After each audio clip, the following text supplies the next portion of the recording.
Kayamkulam Puthiyidam major Sreekrishnaswamy ക്ഷേത്രത്തിൽ കർക്കിടക വാവ് തർപ്പണ ചടങ്ങ് നടത്തി. തിരുവിതാംകൂർ ദേവസ്വം ബോർഡിന്റെ നേതൃത്വത്തിൽ ക്ഷേത്രത്തിന്റെ ഒരു കടവിലും സേവാഭാരതിയുടെ നേതൃത്വത്തിൽ അടുത്ത കടവിലും ചടങ്ങുകൾ നടത്തി. നിരവധി ഭക്തജനങ്ങൾ പങ്കെടുത്തു.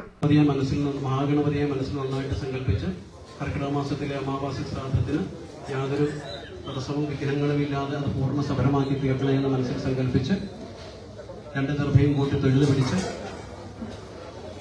പിതൃമോക്ഷകാരകനായിട്ടുള്ള മഹാവിഷ്ണുവിനെ, ജനാർദ്ദന സ്വാമിയുടെ ഭാവത്തിലുള്ള മഹാവിഷ്ണുവിനെ മനസ്സിൽ സങ്കല്പിച്ച് പിതൃക്കൾക്ക് പിതൃമോക്ഷം ഉണ്ടാവണമേ എന്ന് മനസ്സിൽ സങ്കല്പിച്ച് ഗർഭാസനം വയ്ക്കുന്നു എന്ന് പറഞ്ഞ് നമ്മുടെ മുന്നിൽ വെച്ചിരിക്കുന്ന ഇലയിലേക്ക് വയ്ക്കുക. ഒന്നും വെക്കാത്ത ഇലയിലേക്ക് വയ്ക്കുക.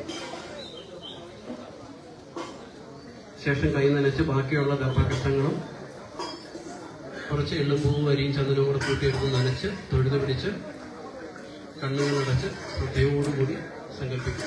ബാക്കി ഗർഭകഷ്ടങ്ങൾ എടുക്കാം. മുഴുവൻ ഗർഭകഷ്ടങ്ങളും എടുക്കുക. കുറച്ച് എള്ളുമ്പൂവും അരിയും ചന്ദനവും കൂടെ കൂട്ടിയെടുത്ത് നനച്ച് നെഞ്ചോട് ചേർത്ത് തൊഴുതു പിടിക്കുക.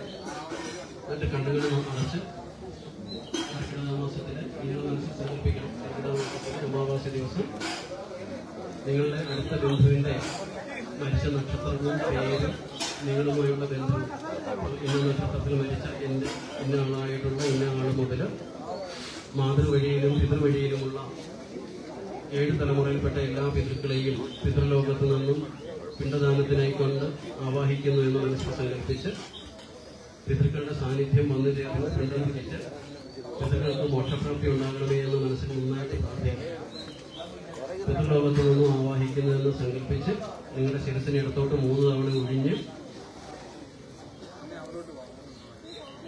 മുന്നിൽ വെച്ചിരിക്കുന്ന ഗർഭയോടൊപ്പം ചേർത്ത് ശേഷം കൈ നനച്ച് ഒരു തവണ നീരാരാധിച്ച് ഒരു തവണ നീര് കൊടുക്കുക ഗർഭയിലേക്ക്. ഒരു തവണ ചന്ദനവും ജലവും കൂടി ചേർത്ത് ഗർഭയിൽ വീഴ്ത്തുക. ഒരു തവണ പൂ നനച്ച് ആരാധിക്കുക.